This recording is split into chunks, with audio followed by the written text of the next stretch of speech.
Bonjour à tous, c'est Cécile Albaret, bienvenue sur ma chaîne YouTube, la classe de Cécile. Aujourd'hui, on va fabriquer différents modèles avec la pâte à modeler.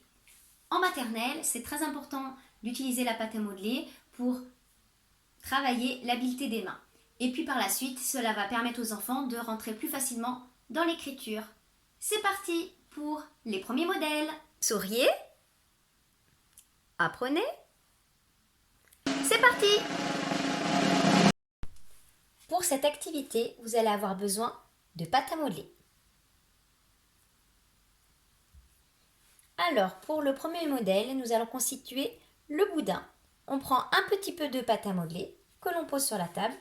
Ensuite, avec la paume de la main, bien au milieu de la main, on positionne sa main sur la pâte à modeler et on va avancer et reculer. On va rouler. Alors, il faut appuyer de manière raisonnable, ni trop forte, ni pas assez. Si on appuie trop fort, on va faire une crêpe, on n'aura plus de boudin. Et si on n'appuie pas assez, on aura toujours une espèce de patate du début au lieu d'avoir le boudin. Et voilà, le boudin. Si je continue, je peux faire aussi avec les deux mains. Si je continue, je vais avoir un boudin beaucoup plus grand. Voilà, le boudin. Nous allons voir à présent comment on constitue une boule. Je prends un petit bout de pâte à modeler que je déchire. Ensuite, je mets la pâte à modeler toujours sous ma main, au milieu de la main, et je vais tourner. Je tourne. Je peux aussi utiliser les deux mains. La main du haut qui tourne, la main du bas qui tient. Je peux faire aussi tourner avec les deux mains, mais c'est plus compliqué pour les petits. Et voici la boule. Plus je vais prendre de pâte à modeler, plus la boule sera grosse. Nous allons voir à présent comment on fait une crêpe ou une galette. Donc je refais une boule. Ça c'est le même principe. Je pose ma boule et ensuite je pose ma main dessus et j'écrase, j'aplatis.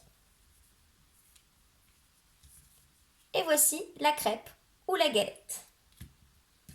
À présent, nous allons voir différentes façons de représenter un rond. Je l'ai mis également dans une autre vidéo spécifique au rond en pâte à modeler. Donc, je prends la pâte à modeler, je reconstitue un boudin.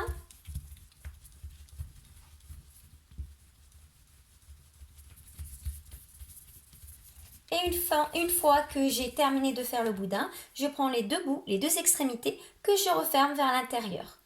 Et j'appuie un petit peu pour coller les deux bouts. Et voici l'anneau ou le cercle avec le trou. Une autre façon de faire des ronds, c'est de constituer une chenille. Donc là, je vais avoir une première boule. Je vais mettre ma boule de tout à l'heure ici. Alors je vais mettre de l'autre côté pour que vous voyez mieux. Voilà. Et je continue. Et on va demander aux enfants de faire plein de petites boules pour constituer une sorte de chenille. Donc là, mes boules sont un petit peu grosses. Je ne vais pas avoir assez de pâte à modeler. Mais vous voyez le principe. Et voilà, donc on peut rapprocher les petites boules pour que ça fasse plus l'illusion de la chenille. Voilà. Et pour les boudins de pâte à modeler, je ne vous l'avais pas dit tout à l'heure, mais vous pouvez également en constituer plusieurs. Vous pouvez en faire plusieurs et mis petit bout par petit bout, ça peut constituer un grand serpent.